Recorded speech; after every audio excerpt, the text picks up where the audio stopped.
Bueno, doctor. A las 7:45 vamos a hacer el receso. Va. En este dispositivo no tengo cámara. Si tienen alguna duda, pues lo pueden escribir al chat, por favor, o me interrumpen, no tengan pena. Voy a presentar la pantalla.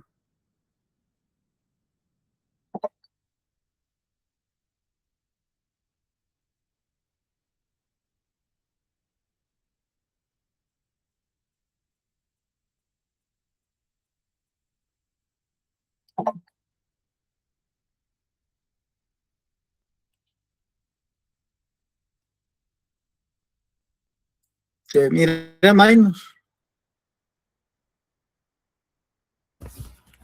Se ve como espejo, digamos. Todavía no se ve la presentación. Muy bien.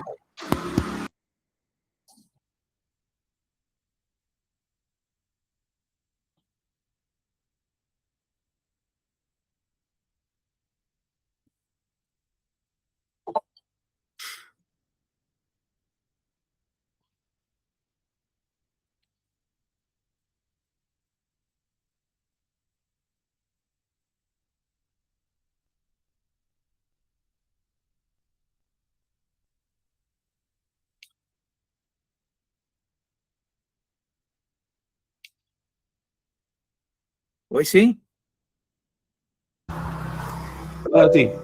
Ahora sí, ahí está. Empiezo desde arriba porque ya vi que de la diapositiva actual no jala también, fíjate. Ah, ya. Y ni el otro del página después.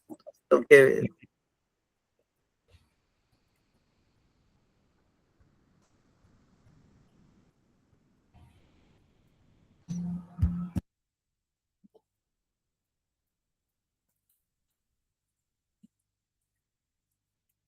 Bueno, ayer nos quedamos en la parte de lo último de trastornos del abomazo, ¿verdad? Es un recordatorio de algunas de las situaciones que vimos en cuanto al tratamiento, ¿verdad? De estos, no en todos a veces procede, ¿verdad? Pero sí es uno de los pilares del tratamiento, ¿verdad? Recordemos que por la presencia de bacterias, tanto a nivel ruminal, fecal o intestinal, pues la muerte de las bacterias, tenemos que enfocar nuestro tratamiento a través de la corrección de la endotoxemia, ¿verdad? Antiinflamatorios no esteroideos, promover la evacuación, ¿verdad? También a través del control del dolor, ¿verdad? El dolor puede estar producido por la dilatación de un segmento del visceral o de un órgano, un preestómago, ¿verdad? También hay que tener en cuenta esto. También el control de la fiebre, ¿verdad? Que con todos los factores de inflamación, pues también está involucrada la fiebre. La fiebre tiene la característica que también deprime el consumo, ¿verdad? Tenemos que diferenciar entre fiebre e hipertermia, ¿verdad? O golpe de calor, ¿verdad? También tenemos que considerar que usamos por la producción, por la fermentación, se producen gases, ¿verdad? Entonces tenemos que controlar esto a través de sustancias que reduzcan la tensión superficial tanto la tensión superficial de espuma, ¿verdad? Como la liberación de estos gases, en la terapia de soporte, ya sea dependiendo del trastorno, o sea, solución salina fisiológica o solución Hartmann. También compensar la motilidad, ¿verdad? Habíamos hablado de hipomotilidad, ¿verdad? Utilizamos fármacos como la pilocarpina, neostigmina, que son parasimpático miméticos.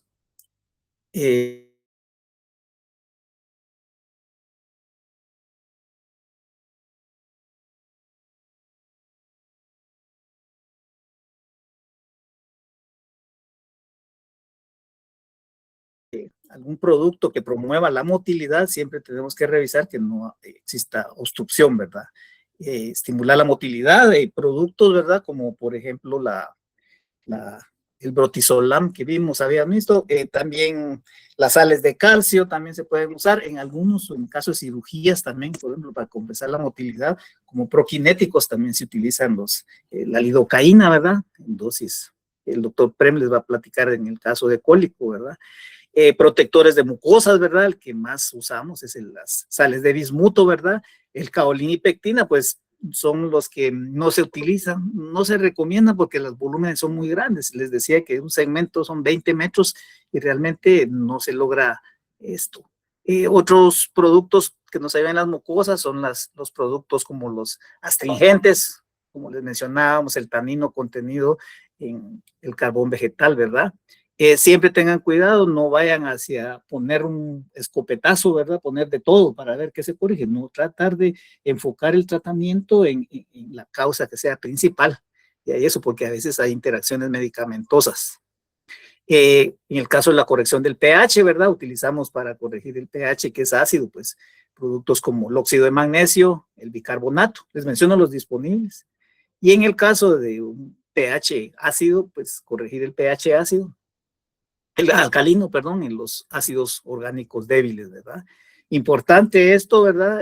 Restablecer la fauna ruminal en cualquier animal que pase más de 4 o 5 días, que tenga que no coma, pues ya pensamos en que hay muerte de la flora ruminal o secal.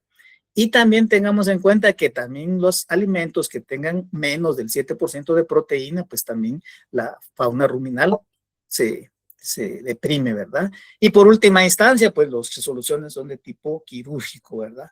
No siempre, como les digo, muchos de estos, no, el tratamiento antibiótico no precisamente tiene que estarse utilizando en estos trastornos, ¿verdad? Enfocamos los tratamientos hacia el manejo. Recordemos la diferencia entre alimentación y nutrición, ¿verdad? No es lo mismo. Siempre hacer el balance de dietas, ¿verdad? En el caso de, por ejemplo, de los rumiantes, la alimentación con proteína, pues siempre recordemos que si damos proteína, esta va a ser degradada en el rumen, entonces la perdemos. Entonces lo que tenemos que aprovechar es la ventaja de que las mismas bacterias sintetizan la proteína. Entonces estamos hablando de que las dietas deben estar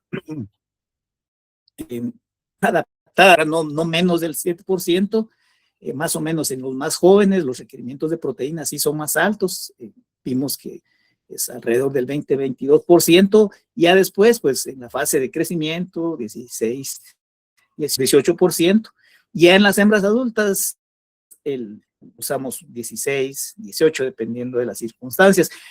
Nunca usamos dietas con cantidad de proteína arriba del 21%, porque ahí sí estamos perdiendo, ¿verdad?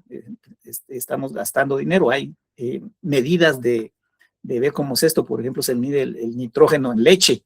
Entonces eso se utiliza esta herramienta para balancear las dietas. Entonces ya también cuando hay exceso de proteína, ya hay exceso de producción de este amoníaco y de amonio, y estos dos compuestos nitrogenados pues dañan el hígado, entonces hay que tener en cuenta. Hay casos también cuando el exceso de proteína que se da, y esto lo hemos visto en animales que son de exposición, que lo que quieren mantenerlos bonitos. Entonces sí, a veces hay por eso. Entonces ocurre también que hay problemas reproductivos porque hay excesiva producción de moco, entonces no quedan gestantes las hembras, ¿verdad? Entonces esto tenemos que tener en cuenta, ¿verdad? Eso es muy importante, por ejemplo, cuando les pedí la hoja de cotejo, pues revisar, es uno de estos, hay que tener en cuenta que si las dietas están balanceadas de acuerdo a la etapa productiva, ¿verdad? También el control de las micotoxinas, que es un problema serio aquí hay que tener miedo porque están en todos lados. En el caso del programa es de desarrollo de los animales en el plan sanitario, pues uno, ¿verdad? Es enfocar que los animales prerrumiantes pues desarrollen las papilas ruminales, ¿verdad? Platicamos de que tipo de alimento, la forma física del alimento, la cantidad de butirato es lo que propicia el desarrollo de estos, que la maduración ruminal se da a partir más o menos de las 8 semanas. Siempre revisión de los dientes, ¿verdad? Que a veces son problemas realmente digestivos debido a que no hay una fractura de dientes o animales muy viejos, ¿verdad? Siempre la transición nutricional, haciendo recordatorio de que debe ser por lo menos 3 semanas para adaptar la microbiota, ¿verdad? Y la mucosa de absorción, ¿verdad?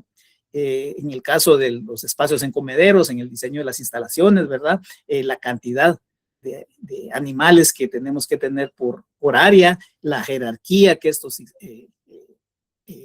realizan, ¿verdad? Por eso tiene que ver mucho con el diseño de las instalaciones, ¿verdad? También el comportamiento, platicábamos de que los animales, los rumiantes, en el caso de los rumiantes, deben comer a ras del suelo, ¿verdad? No quiere decir que en la tierra, no, se hace un comedero a ras del suelo, y que también aquí una medición es que ellos comen alimento y después pues se van a descansar a rumiar, ¿verdad? La frecuencia, ¿verdad? Como es a veces algunos de esos podemos corregir, por ejemplo, en la acidosis ruminal, cambiando, no dando toda la misma ración junta, ¿verdad? Sino primero dar el forraje y después. Y la otra también, que en el caso del timpanismo, por ejemplo, timpanismo espumoso, que no salgan tan hambrientos al campo. Esto lo vamos a ver en la parte de intoxicaciones también, porque cuando consumen, ellos a veces consumen plantas tóxicas, pero porque por hambre, no porque les guste, ¿verdad? Este se me pasó. Eso, si tienen alguna duda de los aparatos de esta sección.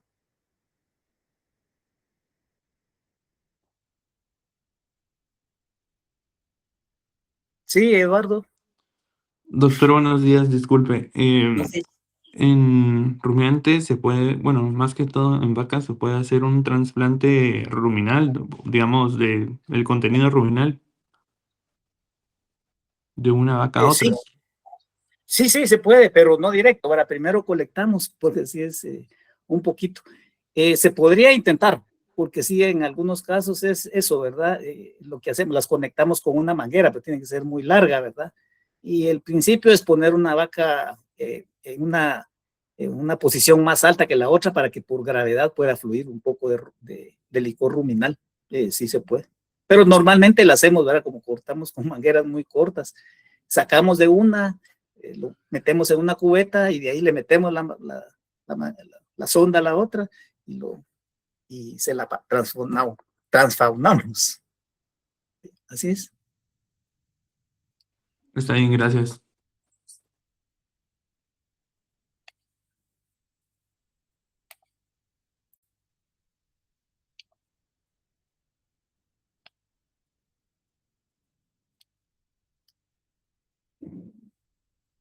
Ahorita déjenme, ahorita voy a subir.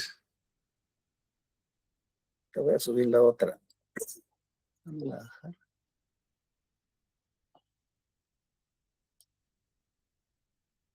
Todavía no se mira, ¿verdad, Mike? Todavía no, doctor.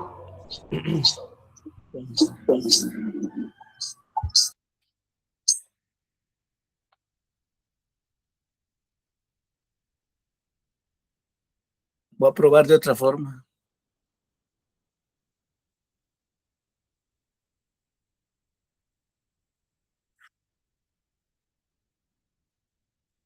Ahora, Mike. Ahora sí está proyectando. Hoy sí. Sí, ahí estamos. Gracias. Ahora vamos a ver una parte de trastornos no infecciosos relacionados con la digestión a nivel intestinal. Realmente, sí, como les digo, por razones pedagógicas lo estamos dando así de esta manera, ¿verdad? Pero para llevar un orden lógico, ¿verdad? Uno, ¿verdad? Otro trastorno que no es de origen infeccioso es el el síndrome de mala absorción, ¿verdad? Animales aquellos que no ganan peso, la respuesta al tratamiento es pobre, ¿verdad? En este caso, los infecciosos, pues no los vamos a tocar aquí, ¿verdad? Pero se refiere a trastornos en cómo los microorganismos pues dañan la mucosa, ¿verdad? Daña la integridad, pues entonces no hay absorción. En el caso de la no infecciosa, que es la que nos corresponde, uno, ¿verdad? Está relacionada con estas condiciones, ¿verdad? Que conducen a un daño a la mucosa, ¿verdad? Por ejemplo, las parasitosis. Dentro de estos hablamos, por ejemplo, ayer les mencionaba lo de ostertagia, ¿verdad? La ostertagia tiene una fase hipobiótica, ¿verdad? O sea, es enquistada en el abomaso, entonces daña las criptas y con lo tanto se daña la producción de ácido clorhídrico. Ese es otro parásito, por ejemplo, esofagostomum, ¿verdad? Que es a nivel del intestino del ciego. produce daño, que entonces produce metaplasia o hiperplasia del tejido, por lo tanto no hay absorción, ¿verdad? También hay enfermedades, aunque raras, de efectos congénitos, ¿verdad? Esto, también irregularidades en el transporte del flujo sanguíneo, anormalidades, ¿verdad? Por ejemplo, en el caso de equinos, el Strongylus, ¿verdad? Que produce también daños a nivel aneurismas, ¿verdad? Que puede dañar también la absorción, ¿verdad? En el caso también de equinos, también los pequeños, estos Strongylus también dañan a nivel del intestino, por lo tanto hay mala absorción, ¿verdad?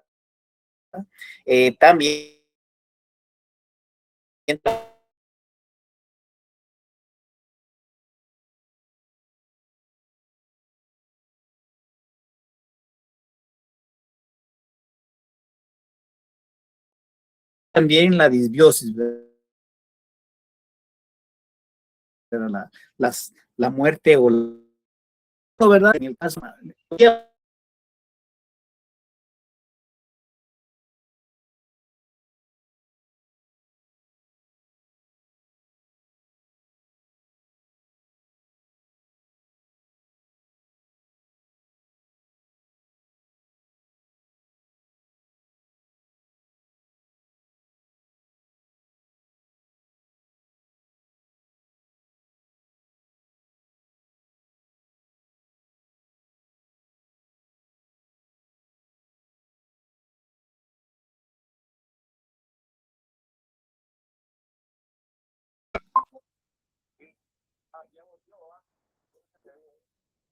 sí, voy a cambiar el internet.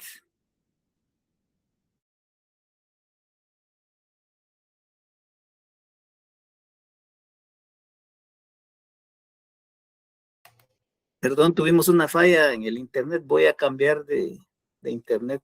Disculpe.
Minor, se mira. Se dice que todavía no, doctor.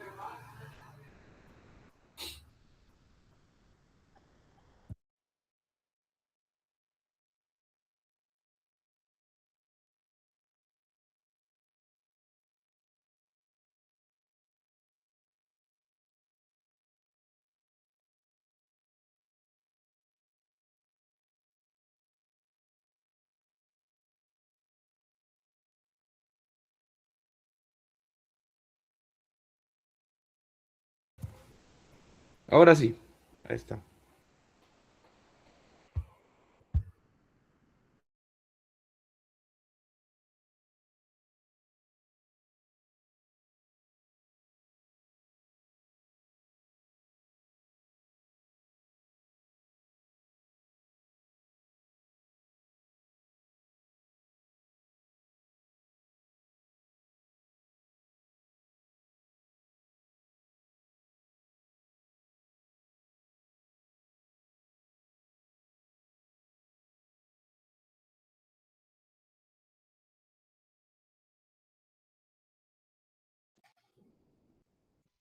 Gracias, ya me dijeron dónde.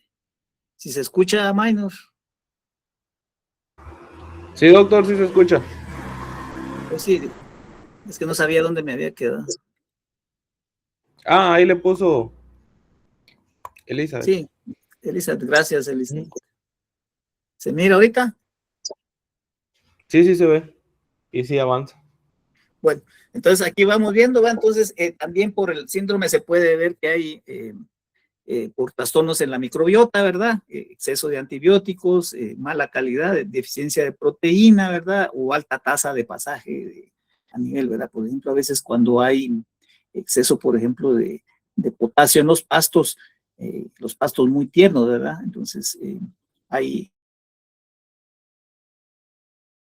muy rápido, ¿verdad? Entonces también se puede hacer por esto, ¿verdad?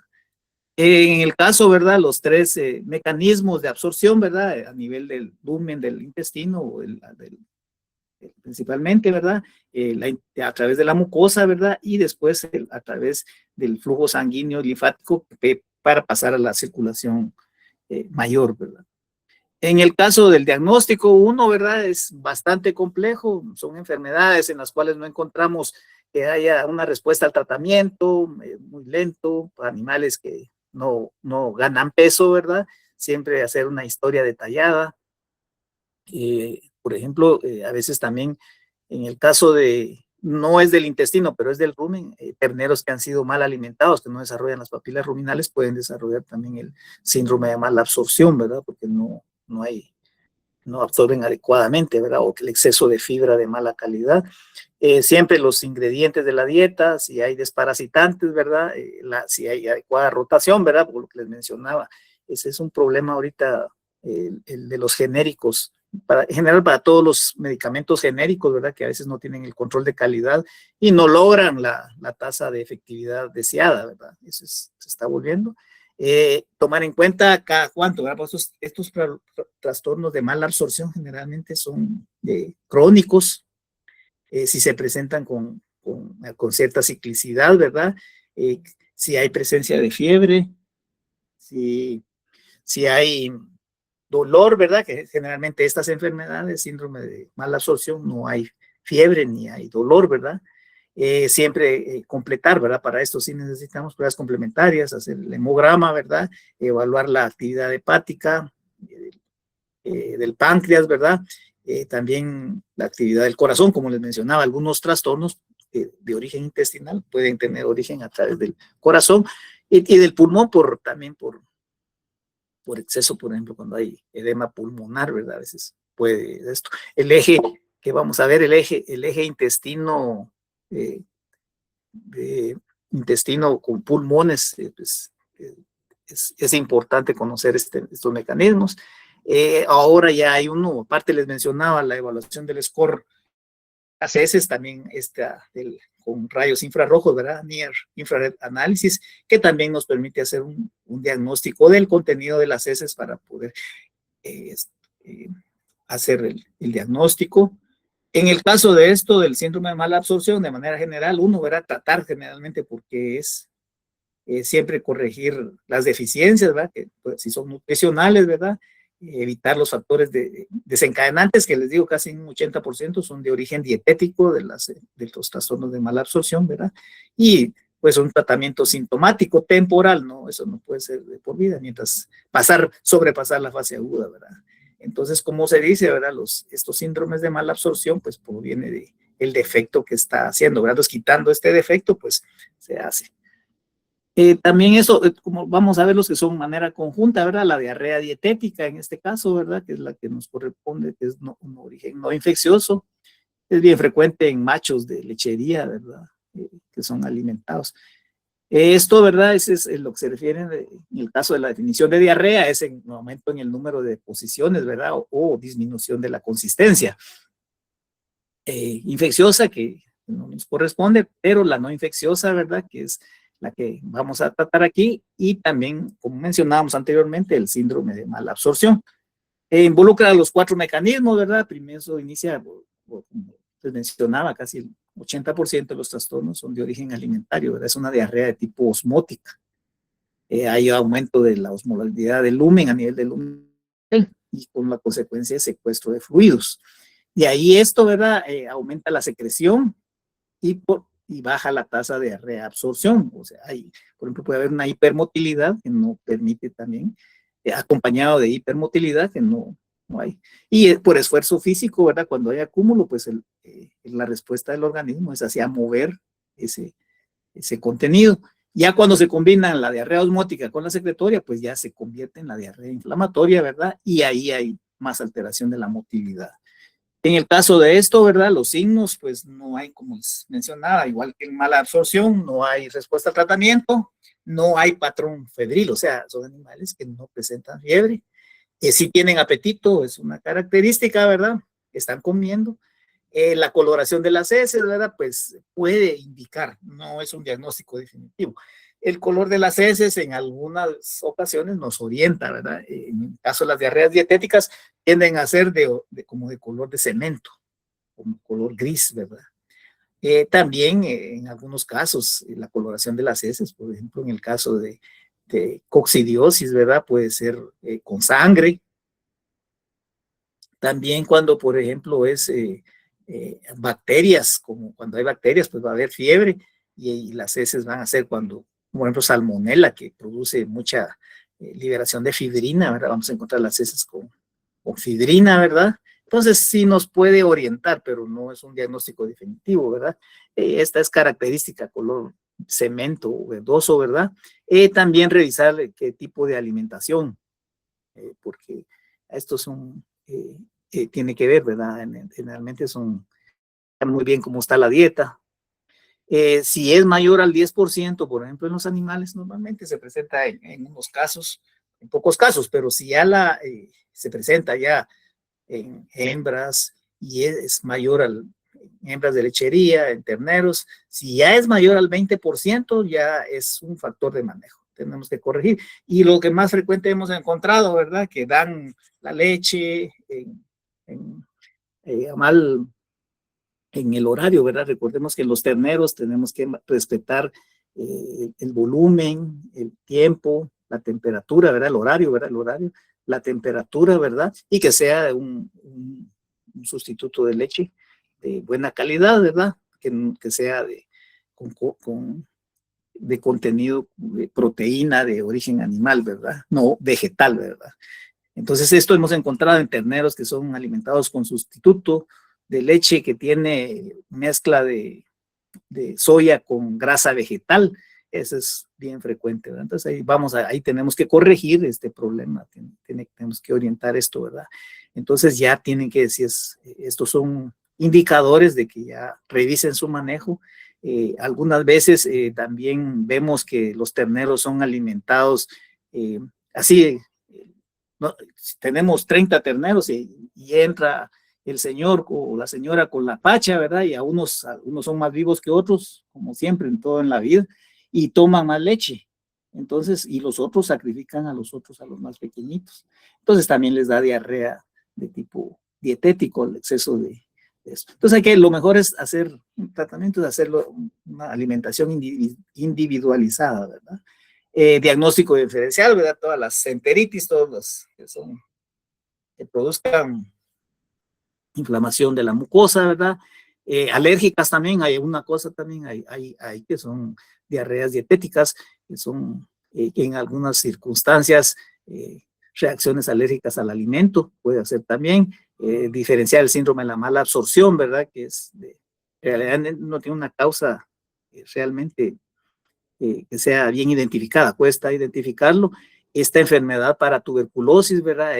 Hemos tenido algunos casos, se da más en animales viejos, lo que pasa que ahí sí hay una transformación de la mucosa intestinal, tiene aspecto de cerebro cuando uno hace la necropsia. Entonces, sí da a nivel de esto, y da un síndrome de mala absorción, pero la característica, nunca lo vamos a ver. Es rarísimo que lo encontremos en animales jóvenes, generalmente son animales que ya son viejitos. Intoxicaciones con plomo, este plomo es también, ¿verdad? Hemos tenido casos de animales que han ingerido las pilas esas para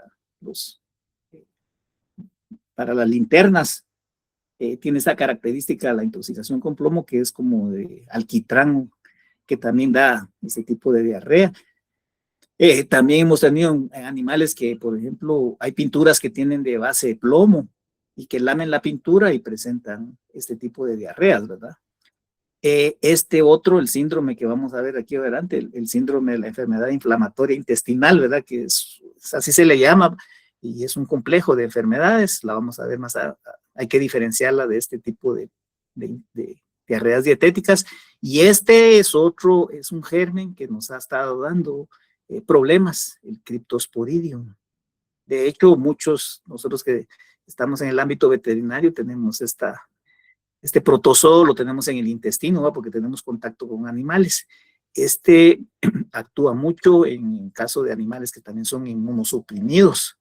Son diarreas que no responden al tratamiento, ¿no?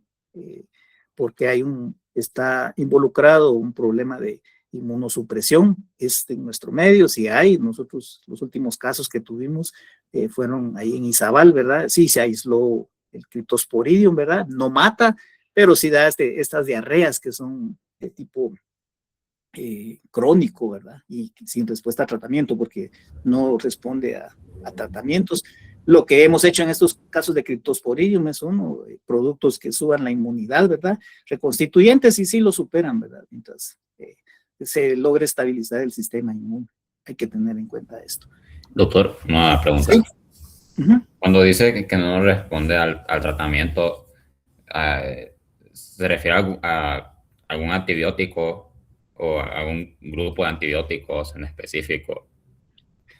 Sí, por ejemplo, el antibiótico que es de elección en estos casos de problemas intestinales es la sulfa. Entonces, en la historia hay que, mire, fíjese que ya le dimos 7 días de tratamiento con sulfa o con toltrazuril, que es un anticoccidiano, ¿verdad? Y el animal sigue igual. A eso me refiero. Generalmente es, como les digo, es la sulfa. En segunda opción, pues está la enrofloxacina. Entonces dice, mire, ya le pusimos sulfa, ya le pusimos enrofloxacina. Qué bueno que me recordaste, porque en unos casos de Cryptosporidium sí logramos controlar aplicando conjuntamente la sulfa con la enrofloxacina. Sí. En algunos casos, pues hemos tenido que combinar los dos antibióticos. Pero eso es en el caso de Cryptosporidium. Pero sí, es cuando no hay respuesta. O sea, ya terminamos el periodo hasta de 7 días de antibiótico y no responde. También es muy importante revisar las dosis, fíjense, porque en las sulfas hay varias. Y con eso de los genéricos, porque a veces hay un genérico que es más barato, pero hay que darlo 2 veces al día. Hay uno muy bueno, una sulfa muy buena, que se pone uno y se repite a las 48 horas. Pero hay otros que hay que ponerlo, sí es más barato, pero hay que ponerlo 2 veces al día. Entonces hay que evaluar esto. Así es, André. Y en todo caso, es útil si se aplicaran vía parenteral. Sí, se puede usar. Ajá. Si son prerrumiantes, sí es bueno poner antibiótico por vía oral. Pero si es un adulto, se prefiere la vía parenteral, o sea, inyectada. Ok, gracias. Bueno, gracias por las preguntas. El enfoque de tratamiento, ¿verdad? Uno es el tratamiento del enfoque de sostén, ¿verdad? Hacia producir. Es muy característico, ¿verdad? Que cuando tienen una diarrea crónica, pues ¿verdad? Fíjense bien, cuando un animal, el bruxismo, ¿verdad? El bruxismo es cuando ellos rechinan los dientes. Se presenta mucho cuando hay enfermedad encefálica y cuando hay hipoglucemia, encefalitis hipoglucémica. Entonces dice, mire, fíjese que la historia del ternerito tiene diarrea y empieza a rechinar los dientes. Eso me está orientando a decir que sus niveles de glucosa están bajos, que hay un problema. Entonces siempre tomen en cuenta el examen clínico, ¿verdad? El enfoque, pues uno, ¿verdad? Cambiar la nutrición, ¿verdad? No retirar, si dan leche, no la retiren. Mucha gente prefiere, no, hay que seguirles dando de comer, aunque sea en una menor cantidad, pero nunca suprimir. Alguna gente hace su mezcla de que diluye la leche o no, se la quita, no, ellos denle siempre, aunque sea en menor cantidad, pero que sea de calidad, ¿verdad? Que sea en frecuencia y que sea una temperatura de 37 grados, ¿verdad? Si son jóvenes, también se puede usar la ciproheptadina, que es de uso humano, ¿verdad? Que está la dosis sugerida, que estimula el apetito también, ¿verdad? También fíjense que también pueden usar la meglumina flunixin. La meglumina flunixin tiene una característica de que aparte es analgésico no esteroideo, también estimula el apetito. Entonces hay que aprovechar esa ventaja que tiene con los otros. En el caso de los problemas que son digestivos. Productos que reduzcan la producción de gas, ¿verdad? Esto es de metilpolisixolano, ¿verdad? También si está muy deprimido o sospechamos que hay inmunosupresión, el hemograma nos indica que hay leucopenia, ¿verdad? Pues sí, es el antibiótico, aquí está, ¿verdad? Tener en cuenta que el retiro, pues en el caso de la sulfa, pues en leche son de 3 a 4 días, si es una vaca lechera, y en carne, pues de 10 hasta 14 días. Hay que tener en cuenta esto. Restablecer la motilidad, ¿verdad? Si hay hipermotilidad, pues ¿verdad? Es un parasimpático lítico, la atropina, ¿verdad? Aquí está. Fíjense que es una cosa importante. Está en la motilidad normal, la aspirina. Fíjense que tiene cierto efecto. Es un no esteroideo, es un desinflamante no esteroideo. Por vía oral en terneros, fíjense que funciona muy bien para restablecer la motilidad. De hecho, en campo siempre vamos a encontrar ácido acetil salicílico, ¿verdad? Aquí está la dosis, yo lo he usado y funciona bastante bien para aliviar cuando sospechamos de motilidad anormal. Ya los protectores de mucosa, ¿verdad? También podemos agregar aquí el carbón vegetal, ¿verdad? Que es astringente, ¿verdad? Y también promover el restablecimiento de la flora intestinal, ¿verdad? A través de productos. Hay productos, como les digo, liofilizados que se pueden dar, ¿verdad? O probióticos, ¿verdad? Que se pueden dar. Por ejemplo, se les puede dar yogur, ¿verdad? Que son los lactobacillus. Eso es una forma bastante fácil de conseguir el yogur. En eso, ¿verdad? La atención en esto, también no solo la miremos que hay que corregir esa diarrea, sino la atención de los partos, que ingieran calostro los recién nacidos, pues que ingieran que por lo menos la ubre esté limpia, o si la pacha con la que le damos, pues esté limpia, ¿verdad? El cloro es uno de los productos desinfectantes que encontramos en todos lados, ¿verdad? Y es bien fácil desinfectar, a veces no sabemos, no es agua potable, ¿verdad? Entonces, a veces creo que la fórmula es 1 ml de cloro por litro. Eso nos ayuda como quien dice, a potabilizar o a limpiar para que sea el cloro. El yodo no, porque el yodo se puede usar solo para lavar superficies, ¿verdad? En este caso estamos hablando de tomar, ¿verdad? Pero sí para lavar los utensilios con cloro, que está en todos lados, revisar que no les quede sarro a los mamones, que la hembra tenga la ubre limpia, ¿verdad? ¿Verdad? En el calostro hay una estrategia en cuanto a la calidad, cantidad y tiempo, ¿verdad? En las primeras 24 horas, a veces lo que ingieren es material contaminado y les da diarrea. La ganadería ahora, que se le llama de precisión, pues la detección precoz a temprana edad, ¿verdad? Es hacer seguimiento, ver que terminen y que se restablezcan, ¿verdad? Y es una cosa, la ciencia de los recién nacidos, ¿verdad? Es que lo vamos a complementar en el curso de patología de la reproducción, ¿verdad? Que esta es una verdadera ciencia, el criar a nuestros animales de producción recién nacidos. Esta es otra enfermedad, la pongo aquí porque hemos tenido casos, ¿verdad? El que se llama el síndrome inflamatorio intestinal o enfermedad de la ámpula, Bowel disease.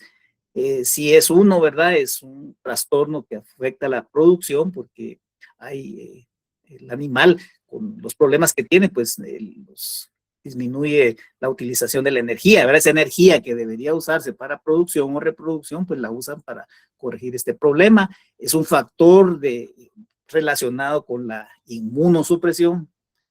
Hay infecciones mixtas o infecciones de otros gérmenes. Aquí vemos el caso del Clostridium difficile. Fíjense, el Clostridium está en todos lados.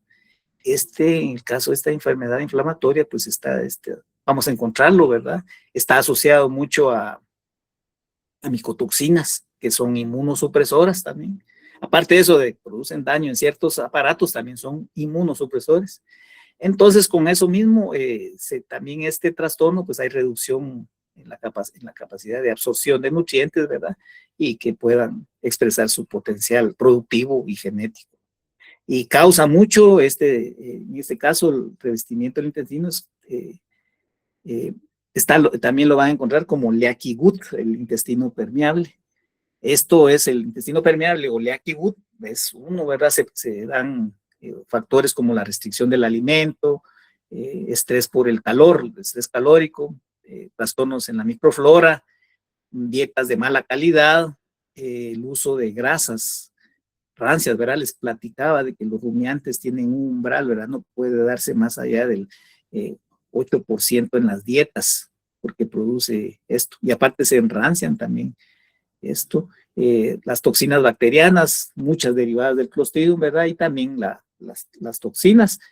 En factores predisponentes, ¿verdad? Estos son las características del intestino, ¿verdad? Que el intestino solo está una capa de células que protege el contenido intestinal, a diferencia de los otros compartimientos y del estómago también, ¿verdad?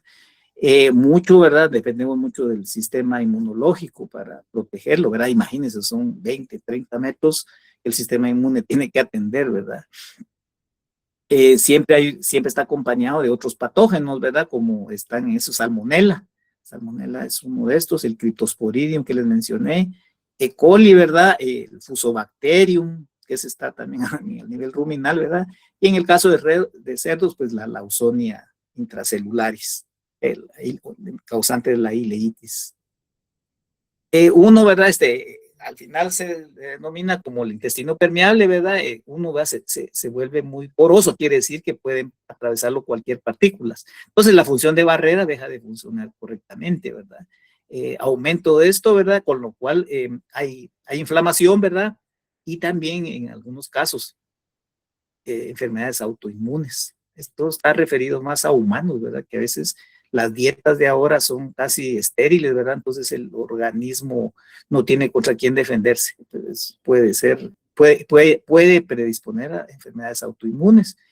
Y con esto también el intestino permeable, pues ingresan ya las partículas de gran tamaño y microorganismos, ¿verdad? Desechos, lo que causa endotoxemia a nivel intestinal. Y entonces se desarrolla este problema, ¿verdad? A uno, primero, pérdida de la función barrera intestinal. Uno es el uno, ¿verdad? Y lo otro es la translocación de las bacterias, citocinas, y esto predispone a estas enfermedades metabólicas. Recordemos aquí que Clostridium está muy involucrado. El tratamiento, ¿verdad? Animales también, uno de los signos también de esto es que hay siempre diarrea que es constante, ¿verdad? Y tampoco responde tan fácil al tratamiento. Y por eso el enfoque uno, ¿verdad? Es favorecer la función inmunitaria intestinal, ¿verdad? Los probióticos, fomentar este crecimiento, ¿verdad? ¿Verdad? Antibióticos puede usarse en la fase inicial, ¿verdad? Pero no se puede dar de rutina una cantidad de antibióticos en la dieta. En el caso de los secuestrantes de micotoxinas, pues para proteger a las células intestinales, esto sí se puede usar, si el alimento, si es por micotoxinas, pues los secuestrantes, pues tenemos una herramienta que nos ayuda, ¿verdad? Y reducir la magnitud de la respuesta inflamatoria, ¿verdad? ¿Cómo es importante en esto del intestino, ¿verdad? Porque la cantidad de fibra que es la fibra neutrodetergente que es digestible, ¿verdad? Eso les ayuda. Cuando tenemos la alimentación con fibra de buena calidad, se corrigen estos. Los casos que hemos visto de esta enfermedad se deben a dietas mal balanceadas, animales de alto requerimiento que no logran principalmente. Entonces hay que tomar en cuenta. Y como les mencioné que decía Alba Edison, ¿verdad? La mejor medicina es lo que entra por la boca, ¿verdad? La nutrición. Esto aquí es la prevención, pues es la combinación de estrategias de alimentación, les mencionaba, ¿verdad? ¿Verdad? Estas enfermedades siempre están ligadas a trastornos respiratorios.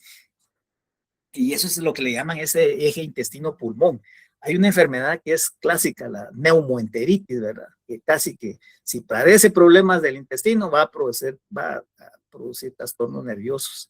Entonces esto es muy importante, ¿verdad? Que cuando hay trastornos a nivel intestinal, ahí se complica con trastornos respiratorios, ¿verdad? Entonces, y también viceversa, ¿verdad? Enfermedades del tracto respiratorio, pues pueden afectar también la famosa neumoenteritis, ¿verdad? Que hasta hay una vacuna. Una vez que ocurre el daño, pues uno, ¿verdad? Si hay cualquier enfermedad, hasta el mal de ojo les cae porque se incrementa cualquier enfermedad. Uno, ¿verdad? También otras secuelas es que se aumenta, ¿verdad? Por el exceso de tratar de eliminar todos estos desechos, pues hay degeneración grasa, una secuela, ¿verdad? También ellas, como no llenan sus requerimientos, hay movilización de las reservas grasas y se produce la cetosis, ¿verdad? También, y también puede haber otras, como les mencionaba, la secuela, la minitis, ¿verdad? Exceso de histamina, entre unas, ¿verdad? Porque hay otras que producen daños en la circulación de los dígitos, migración a abscesos hepáticos y lo que les digo, neumonía, ¿verdad? Y más que todo son afectados animales jóvenes, pero también hemos encontrado en adultos, aquellos animales que no responden. Entonces también una de las también estrategias es mantener un adecuado plan de vacunación, ¿verdad? Y aplicación estratégica de selenio, de productos que estimulen la inmunidad. Proteinso. Muy bien, ¿cómo vamos? Bueno. Bien, doctor, cabal, ahorita tenemos el primer descanso. Gracias. Vamos a ver entonces como parte del aparato digestivo algunos de los trastornos del hígado, ¿verdad? En lo que se refiere, ¿verdad? La enfermedad hepática, a veces el término generalmente enfermedad hepática no es un diagnóstico, ¿verdad? Puede ser dentro de las clasificaciones una enfermedad primaria, ¿verdad? Enfermedad primaria, siempre les repito de que enfermedad primaria es cuando afecta el órgano específicamente, y secundaria cuando el órgano se ve afectado como consecuencia de otra enfermedad, ¿no? Precisamente la fuente es el hígado, ¿verdad? Puede ser también aguda y crónica, puede ser de origen inflamatorio, al que se denomina hepatitis, ¿verdad? O cuando es degenerativa, pues es la hepatosis, ¿verdad? Siempre guardan una relación, ¿verdad? Y muchos de estos trastornos hepáticos se relacionan con trastornos nerviosos. Y es por estas dos moléculas, ¿verdad? Tanto el amoníaco y el glutamato, que son derivados nitrogenados, que son producidos en las bacterias intestinales, que recuerdan de la endotoxemia, pues también son irritantes nerviosos, son neurotóxicos. El amonio, el amoníaco, el glutamato, en exceso, pues producen daño a nivel del tejido nervioso. Enfermedades primarias, ¿verdad? Hepatitis aguda inflamatoria, ¿verdad? Puede ser de origen bacteriano, ¿verdad? De moda ahorita tenemos la intoxicación con clenbuterol. Ese es un producto que ya está, que no se puede usar, ¿no? Ya hay un decreto de que no puede utilizarse para alimentación animal. Y todavía en Guatemala se utiliza, ¿verdad? Entonces ese sí produce el exceso. Ya han habido enfermedades, brotes de muertes por intoxicación con clenbuterol. El año pasado yo fui ahí por Oriente y es increíble la cantidad que le dan de esto, ¿verdad? Entonces, a mí me llamaron por un problema de timpanismo, y cuando hicimos el timpanismo no era el problema era daño hepático por el exceso de este producto, ¿verdad?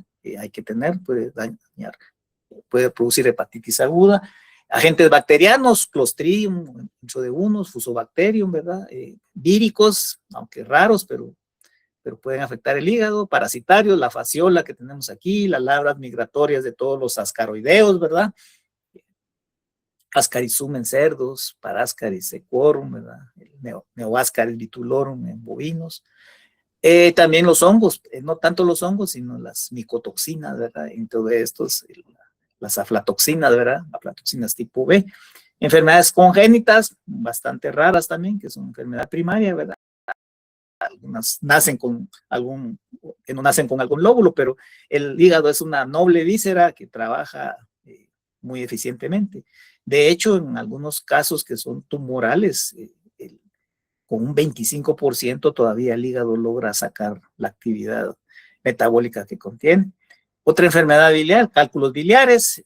Yo he visto casos en animales que ya de avanzada edad, ¿verdad? De hecho, se cotizan mucho los cálculos biliares de las vacas, se cotizan en la cultura oriental como muy caros, ¿verdad? Y también obstrucciones parasitarias, ¿verdad? Hay una, en el caso de fasciola, ¿verdad? También hay una que es una tisanosoma, actinioides, ¿verdad? Que es otra duela, ¿verdad? También produce los ascaroideos, también producen a nivel de los conductos hepáticos, ¿verdad? También esta combinación, que es bastante frecuente, ¿verdad? De fasciola hepática, ¿verdad? Asociada con hepatitis necrótica por Clostridium novi tipo B, se llama el hígado o riñón pulposo, también se catalogan como enfermedades primarias.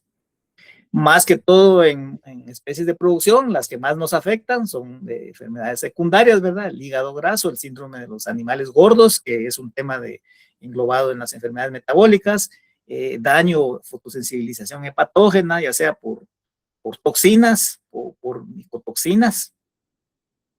También la famosa intoxicación con conacaste, que le llaman, ¿verdad? Realmente no es una intoxicación por la semilla de ese conacaste, sino es una micotoxina que crece en la semilla, que daña el hígado, plantas como la lantana cámara, ¿verdad? Que dañan el hígado, que tienen alcaloides pirrolicidínicos, entonces dan daño hepático y como consecuencia, recuérdense que en el hígado se realiza la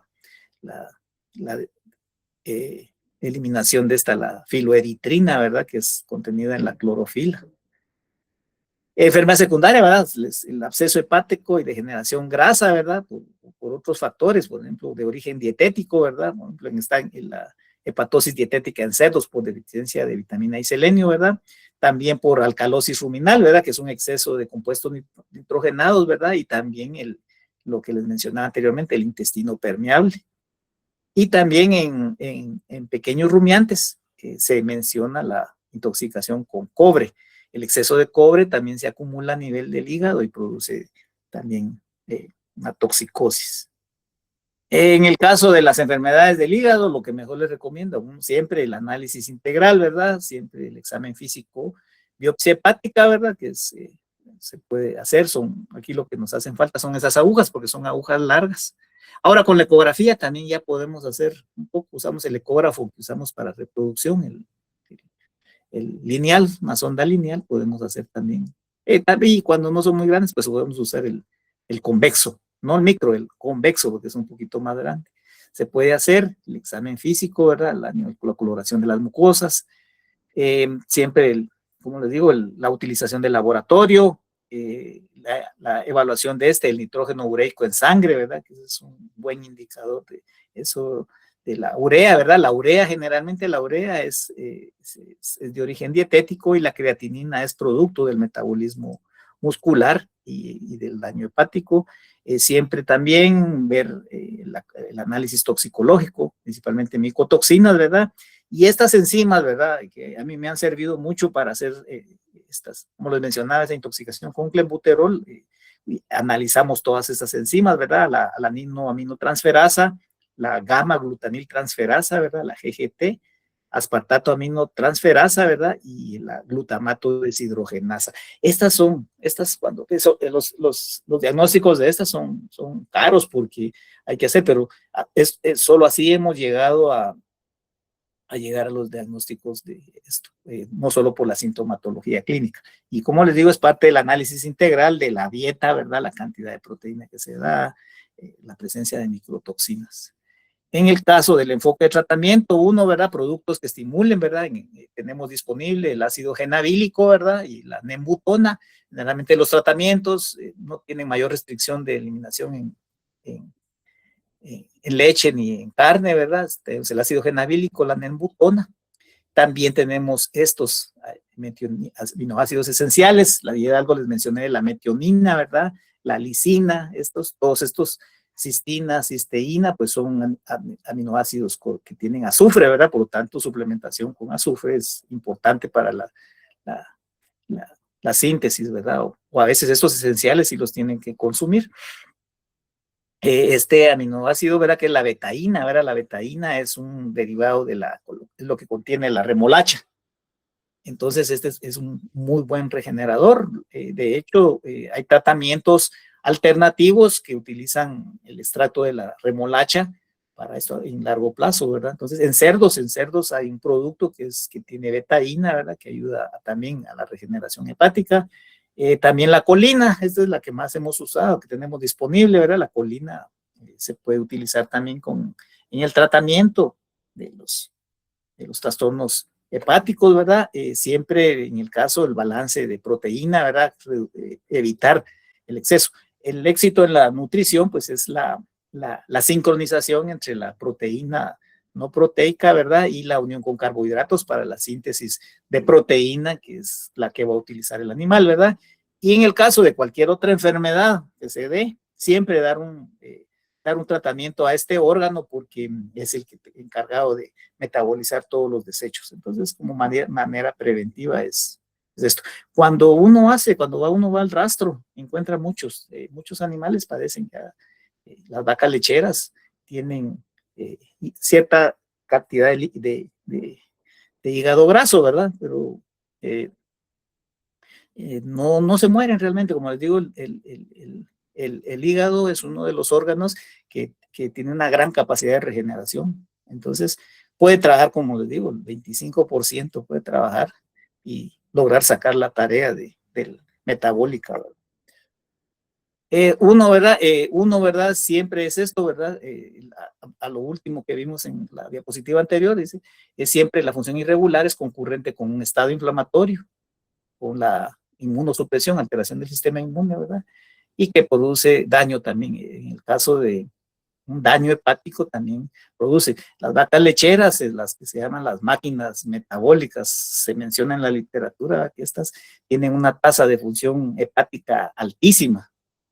Entonces el hígado te toxifica, es increíble la cantidad de toxificación que tiene, y a veces también este exceso de trabajo del hígado hace que cuando pasan las hormonas esteroideas por él, pues entonces las degenera, y de ahí se relaciona mucho con trastornos reproductivos en vacas de alta producción. Esto es lo que tenía para la parte de digestivo, si tienen alguna pregunta.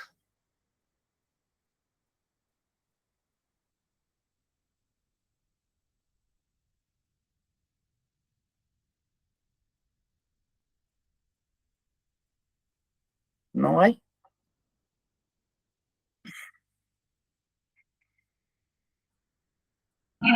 Doctor, buenos días. Es que sí, yo tengo una consulta. ¿Podría repetir lo del riñón pulposo? Disculpe. Sí, esta es una enfermedad. Fíjese que los Clostridium están en todos lados. Entonces, cuando a veces hay fasciola hepática, este Clostridium tiene cierta afinidad, Clostridium novyi tipo B, tiene cierta afinidad por el hígado. Entonces, bajo condiciones normales está la bacteria, ¿verdad? En las enfermedades clostridiales. Ese Clostridium está en el organismo, lo que pasa es que el sistema inmune siempre lo tiene como estancado, ¿no? Lo tiene inactivo, ¿verdad?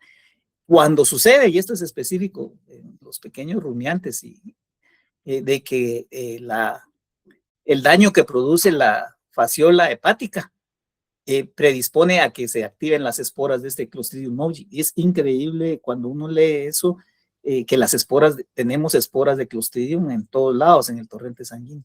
Entonces, este Clostridium novyi específicamente en el hígado, cuando afecta, se activa y produce la enfermedad clínica, que se le llama el riñón y el hígado pulposo. Es por esto mismo, ¿verdad? Se rompe inmunidad. Sí, Gracias, doctor.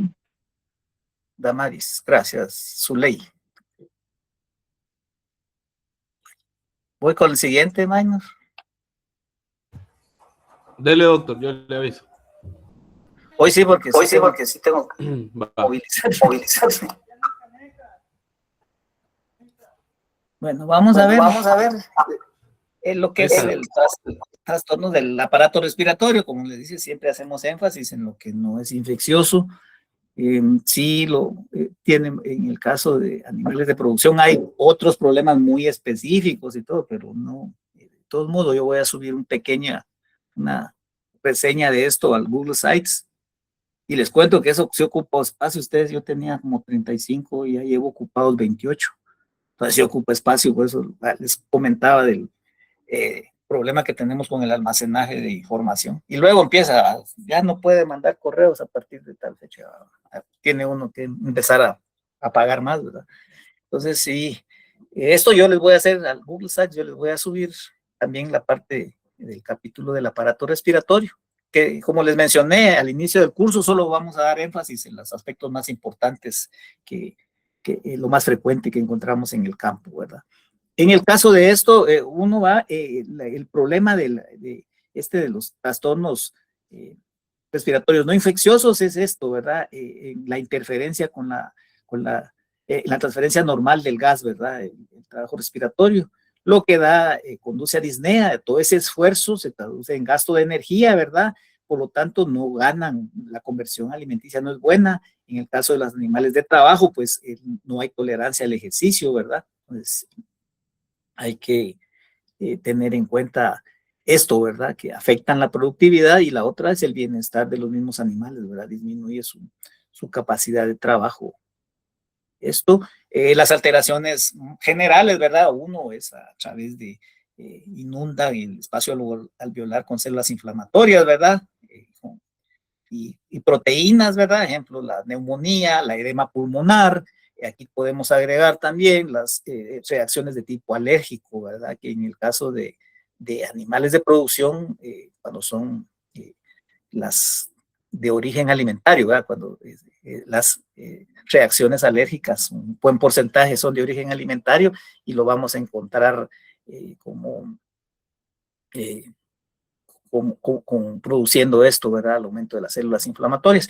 Y esto también, una cosa también que hemos encontrado en este aspecto de inundando el espacio alveolar, de las reacciones alérgicas, es en los pequeños rumiantes, a veces cuando hay, a todos los productos que son de base oleosa, las vacunas de base oleosa, tienden a producir mucha enfermedad, alergia, y como consecuencia afecta al sistema respiratorio. Entonces, cuando es de este tipo, hemos encontrado muertes, ¿verdad?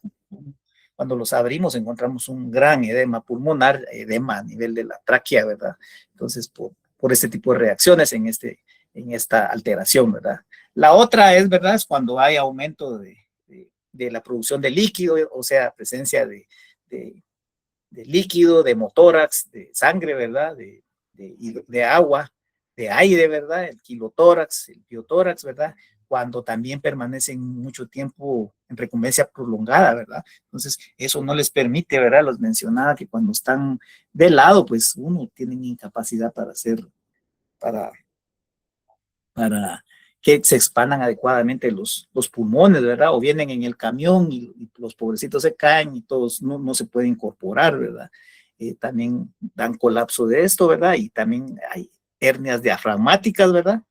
Y la otra es por obstrucción, ¿verdad? Obstrucción de las vías respiratorias, ¿verdad? Por cuerpos extraños, ¿verdad? Y también por broncoconstricción. Son de manera general, ¿verdad? En el caso, les mencionaba en infecciosas, que se le denominamos como enfermedades respiratorias, es como complejo porque no es solamente un factor, hay varios, ¿verdad? En eso, con las características, un pequeño recordatorio, ¿verdad? Son enfermedades que afectan tanto el bienestar, el uso de antibióticos para estas mismas, pues tiene restricciones en el consumo de leche y de carne, ¿verdad? Afectan la ganancia de peso, tiene peso económico, y sobre el bienestar, factores predisponentes, la anatomía, lo platicábamos, ¿verdad? Que la anatomía es, los sistemas de producción, pues, se han enfocado en aumentar la masa muscular, pero se ha descuidado, por ejemplo, el ángulo traqueobronquial, ¿verdad? Que eso nos permite, es un factor físico de defensa respiratoria, entonces a veces si está de largo, ¿verdad? No ocurre esto. También tenemos el externos, pues el ambiente, ¿verdad? Ambientes polvorientos, muy húmedos, muy fríos, también la falta de la inmunidad pasiva, ¿verdad? No hay adecuada ingestión de calostro, la inmunosupresión, ¿verdad? Micotoxinas que son específicas del sistema nervioso, del sistema respiratorio. Tenemos la fumonicina. Esto es afecta a otros, pero tiene cierta predilección por los pulmones. Y es una cosa importante también en el complejo respiratorio que yo he podido observar y me puse a leer, y porque tenía en un lugar, mucho problema respiratorio en cabras, y que sí también tiene que ver con la vitamina D. Entonces, muchas veces, pues, con solo la radiación solar, son animales que están estabulados, que nunca reciben la luz solar, entonces sí hay predisposición. Entonces aquí juega un papel la vitamina D. Y sí, el ambiente, ¿verdad? Que está relacionado también con ahora con los cambios muy bruscos de temperatura, ¿verdad? Las puertas de entrada al sistema respiratorio, pues hay unos, eso lo podemos hacer a través de estos mecanismos aerógenos, ¿verdad? Que es bacterias que entran por aerosoles, ya sea otras que se diseminan, ¿verdad? Por vía hematógena, ¿verdad? Hablábamos del eje intestino, pulmón, ¿verdad? Todos estos virus, bacterias, hay parásitos, ¿verdad? El Metastronchilus en cerdos, el Dictyocaulus en el caso de los rumiantes, ¿verdad? Toxinas, ¿verdad? También. Y hay ingresos directos, ¿verdad? Eso es por un daño físico, por un daño penetrante, ¿verdad? Por un cuerpo extraño, una aguja que en lugar de canalizar la yugular, pues le metemos a la tráquea, ¿verdad? Que suele pasar cuando estamos aprendiendo, ¿verdad?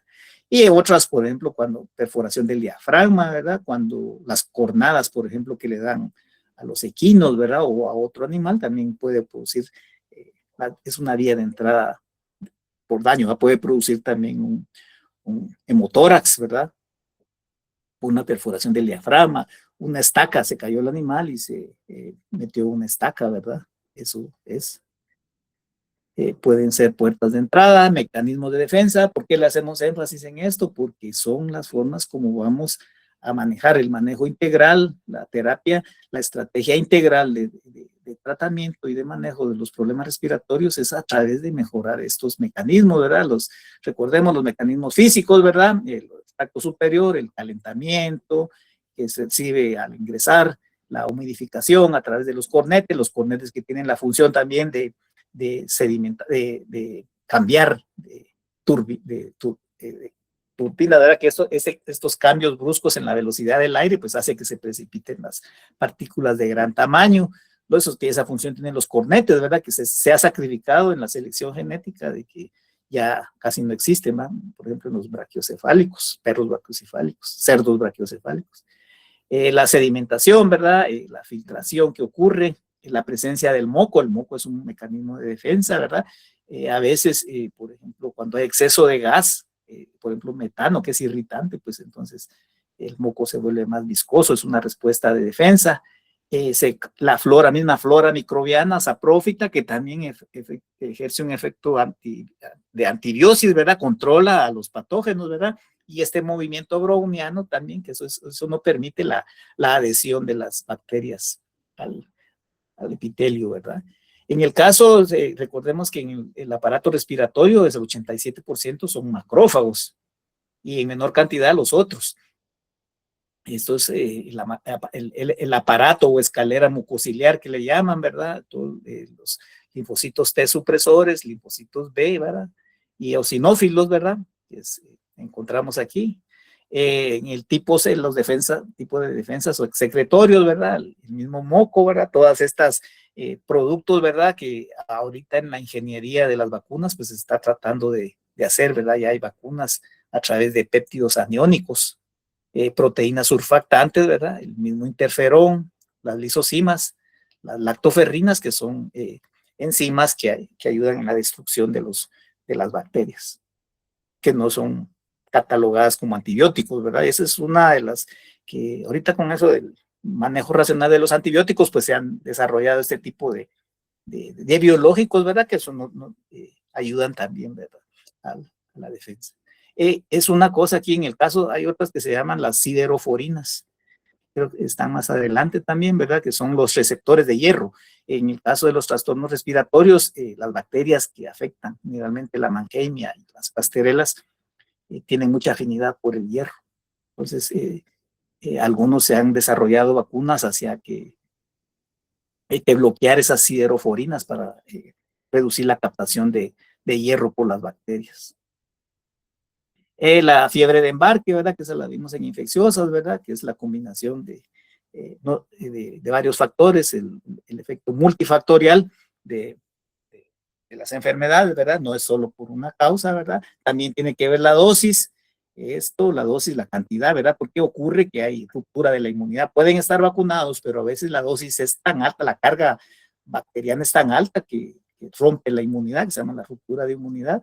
A veces hay cambios, hay mutaciones que favorecen la virulencia, ¿verdad? Aumenta la virulencia también. Y también uno va a las defensas del hospedero.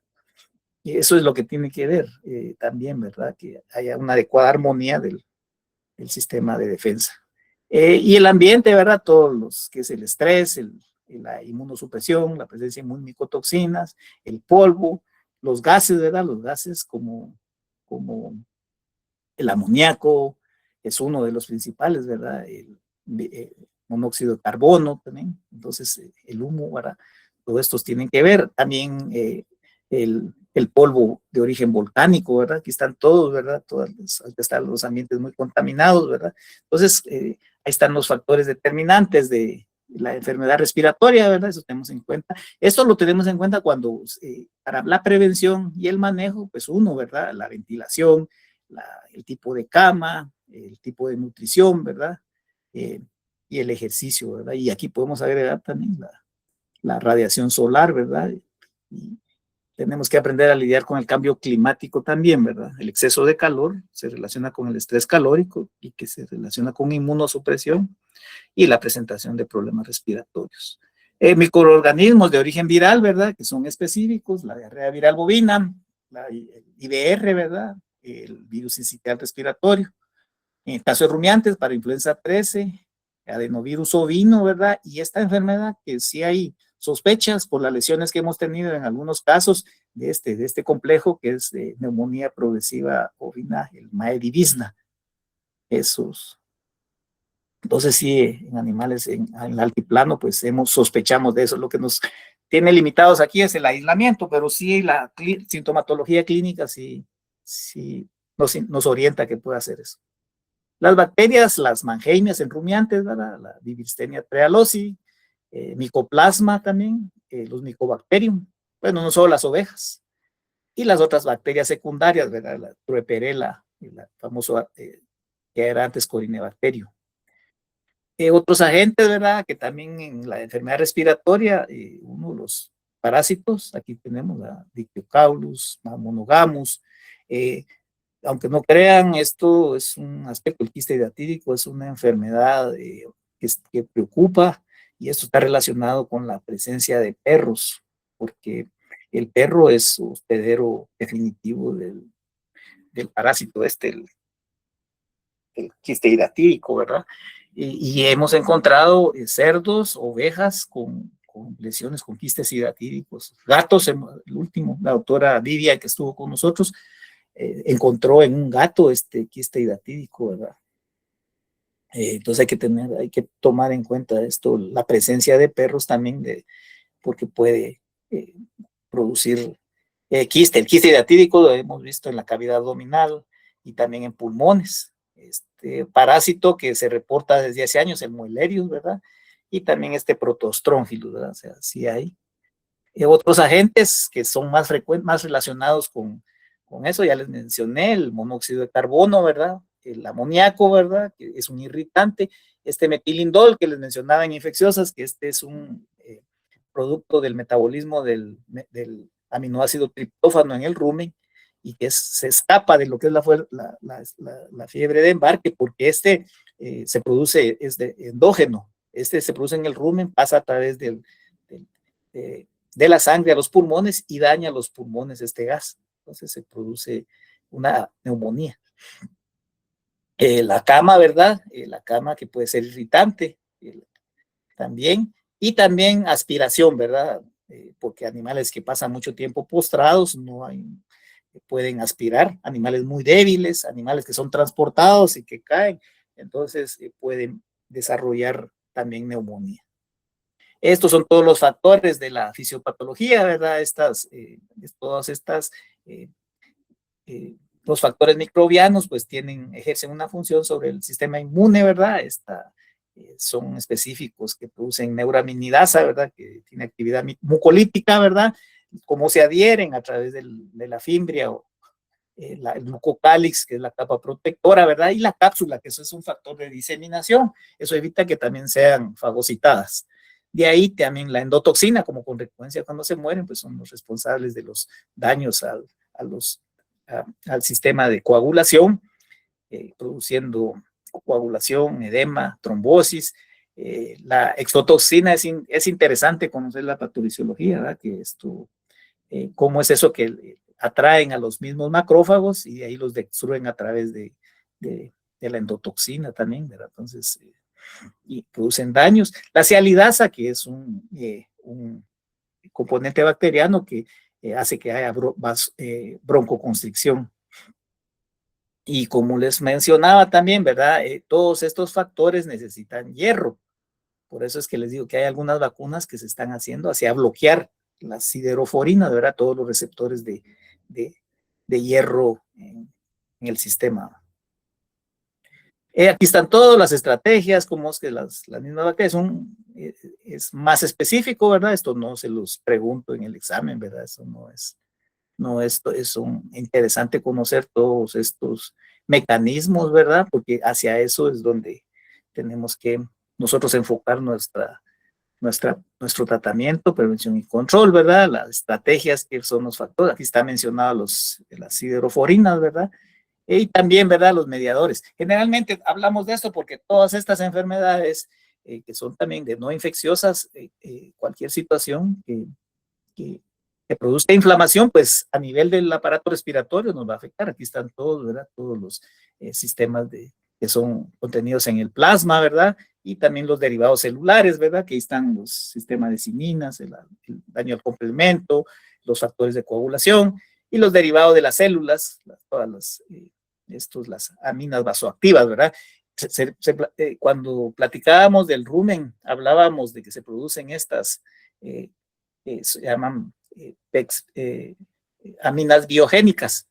Por ejemplo, la histamina, por ejemplo, a nivel liberada a través de una endotoxemia, por ejemplo, por el rumen, por una acidosis ruminal, puede ir a los dígitos y producir vasoconstricción, y el síntoma es laminitis, ¿verdad? Cojeras. Y la histamina también se puede ir, junto con la serotonina, hacia los pulmones, donde ejerce sus efectos adversos, ¿verdad?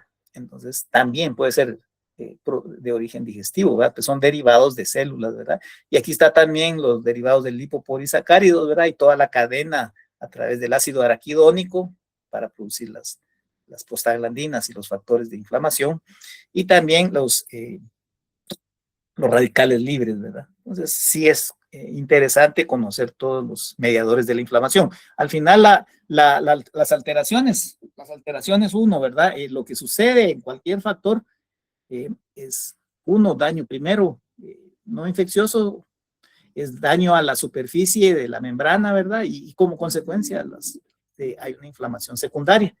El segundo, la respuesta del sistema inmune, ya sea innato o adaptativo contra estos factores, ¿verdad?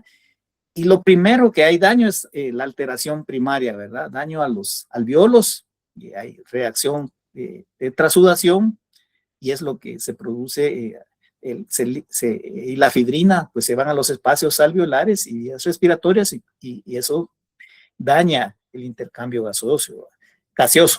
A través de la alteración secundaria, ¿verdad? La famosa formación de membrana hialina, ¿verdad? Con eso se impide, con esa membrana, pues que está recubriendo a los neumocitos tipo 1, esos son aquellos, los neumocitos son los que tienen que ver con el intercambio gaseoso. Entonces, si tienen una capa, una membrana o tienen moco, pues ya no hay este intercambio. Aparte de eso, las hemorragias, congestión vascular, entonces como que esos neumocitos tipo 1 son bien susceptibles, ¿verdad? Ellos casi no tienen organelos, ellos son específicamente para el transporte de oxígeno. De hecho, el recambio, ¿verdad? Los neumocitos 2 son los que están más completos, son los que producen el surfactante. Estos se dañan, ¿verdad? Estos se transforman en neumocitos 1, ¿verdad? Entonces, ese cambio del 2 al 1, pues no es de un día para otro. Y de ahí viene el éxito del tratamiento, ¿verdad? Tratamos de que no ocurra este daño a los neumocitos 1, ¿verdad? Porque la regeneración, el cambio de los 2 hacia el grado 1, pues lleva tiempo, y eso es lo que perdemos tiempo. Un éxito en el tratamiento de las enfermedades respiratorias es el tratamiento inmediato, ¿verdad? Y al final, lo que se transforma la enfermedad respiratoria, independientemente de los factores que vimos, los 3 factores que vimos, ya hay una reacción. Entonces quiere decir que realmente es como lo que le llaman en inglés, es un overreaction, ¿verdad? Una reacción exagerada, ¿verdad? Recuérdense que como vimos, casi el 87% del sistema inmune de los pulmones son macrófagos, y todos los macrófagos tienen una carga enzimática alta, ¿verdad? Y cuando se mueren, pues liberan estos, y esta misma, entonces el mismo organismo empieza a actuar contra su propio tejido. Eso lo vimos con el COVID. Cuando vino el COVID, nosotros ya sabíamos eso, por eso creo que en el caso mío ya sabía yo, y el enfoque de tratamiento era eso, evitar esto, una reacción incontrolada. Ya cuando había problema de pulmonar, neumonía, que es más difícil salir del cuadro, ¿verdad? En el caso de la fisiopatología, ¿verdad? Pues el organismo es tan sabio que si es leve, logramos hacer el tratamiento oportuno, hay resolución y reparación, y restablecemos, pero si sirve la persistencia del estímulo, la inflamación crónica. En este caso de las enfermedades respiratorias, a veces el organismo logra englobar, como dice, se forman los famosos abscesos, se quedan ahí englobada, la bacteria es englobada, las famosas células gigantes, ¿verdad? Que esos aíslan del organismo esto, pero ahí está adentro, entonces hay un factor de inmunosupresión, entonces, ¡pum!, se vuelven a reactivar. Eso explica mucho que haya recurrencia de enfermedades en caso de enfermedad respiratoria. Las bases del diagnóstico, uno es el establecimiento de un acertado y temprano diagnóstico, ese es el éxito, la ganadería de precisión, eso tiene que ver uno, ¿verdad? Conocer la epidemiología de la enfermedad respiratoria. Al igual que en el caso de los problemas digestivos, cuando se incrementan arriba del 20%, estos problemas, quiere decir que tenemos que revisar el manejo. Si son menos de pues son tratamiento, revisar mucho. Permítame, fue esto. Eso, y también los síntomas cardinales de los trastornos respiratorios, que vamos a ver una guía que se llama, que hay varias guías para hacer la evaluación y para orientar esto, más que todo para el uso también racional de los antibióticos. No que solo hay un problema respiratorio, antibiótico. No, hay muchas cosas que se corrigen con el análisis del manejo. Esto, ¿verdad? Las bases del diagnóstico, pues uno, ¿verdad? Los signos, los trastornos cardinales pueden ser individuales y colectivos, ¿verdad? El primero es la depresión, la ausencia del apetito, la anorexia, la tasa de respiración, ¿verdad? Y la temperatura. ¿Qué tipo de función respiratoria? Si hay descarga nasal, si hay prolongación de la respiración faríngea, la presencia de tos. También es importante aquí la evaluación de los ojos, ¿verdad? Increíble, está relacionado también con la presencia de los que le llamamos los cheles, ¿verdad? O legañas. También animales que producen trastorno respiratorio, pues vamos a ver que también se aparece esto, ¿verdad? Lo que sucede es que el animal deja de hacer su acicalamiento propio, entonces las acumula. Entonces, pero es importante evaluar, ¿verdad? También vemos que hay signos de diarrea, ¿verdad? Y si hay severo, ¿verdad? Diarrea, sí, o laminitis, ¿verdad? También el eje, lo que hablábamos, el eje intestino, pulmones, ¿verdad? Y también por si hay excesiva destrucción tisular, pues la producción de histamina, serotonina, que produce laminitis. Y ahora que también hemos estado implementando eso, también se puede hacer el ultrasonografía torácica, Bovatus se llama, le han llamado a la metodología para la evaluación de los pulmones, usando el mismo transductor que tenemos para reproducción, que es de tipo lineal. Aquí cómo hacer el árbol de decisiones, ¿verdad? Para que miren que sí hay que mucho ilustra el diagnóstico antemortem, es un álbum de regla de decisiones, ¿verdad? Esto es una enfermedad, esto es lo que uso yo y recomiendo donde trabajo, ¿verdad? Esta escala de McGurk, esta fue en el 2009. Es una, aquí lo que miramos es son 4 factores: la descarga nasal, cómo se encuentra la oreja, ojo, ¿verdad? Lo que les digo, la presencia de casi siempre, presencia de legañas en los ojos, ¿verdad? O cheles. Y la oreja, ¿verdad? La posición de la oreja. Normalmente un animal activo, pues, presenta sus orejas en alto, las mueve, ¿verdad? Un animal enfermo, pues, las tiene caídas, ¿verdad? Dos tipos de tos, ¿verdad? Bueno, la tos, si no hay, si espontánea o cuando inducida, ¿verdad? Entonces, ¿cómo es esto de inducida? Es que, por ejemplo, le tocamos a nivel de la tráquea, le presionamos, entonces presentan tos, ¿verdad? Es una forma de ver si tienen tos inducida, ¿verdad? Que también los animales no están tan enfermos, pero sí tienen irritación de las vías respiratorias. Y la temperatura, ¿verdad? Entonces, temperatura, el punto crítico son los 39.5 grados, ¿verdad? Entonces, aquí vemos esto, se hace una puntuación, ¿verdad? De terneros, ¿verdad? Si da un valor de 4, ¿verdad? Pues aquí observamos, cada puntaje es de 0 a 4. Entonces, cuando ya nos suma toda la puntuación total, nos da 5, pues ya hay necesidad. Esto se ha hecho, hay otras escalas que se pueden utilizar, pero esta es, si se reúne, si la puntuación llega a 5, pues ya necesitamos el uso de antibióticos. Esto se ha hecho para no hacer uso racional de los mismos, ¿verdad? Aquí está un ejemplo, ¿verdad? Pueden usar el McGurk. Aquí está, ¿verdad? Si un animal normal, pues aquí está esto, ¿verdad? Si hay episodios, si no hay ninguno, pues tiene de 0 a 3, perdón, yo le dije 4, son 4 puntuaciones de 0 hasta 3. Si ya suma 3, estos 4, la temperatura, episodios de tos, los ojos y orejas, entonces ya se puede hacer. Entonces, esta es la referencia, funciona bastante bien, nos orienta para que no nos estén llamando también cada rato si le pongo no antibiótico, ¿verdad? Entonces ya es esto. Y siempre, como les digo, va orientado a hacer un uso racional. Aquí está un ejemplo, ¿ya? Ajá, ya estamos en la hora. Bueno, muy bien. Entonces, vamos a dejar para el día de hoy.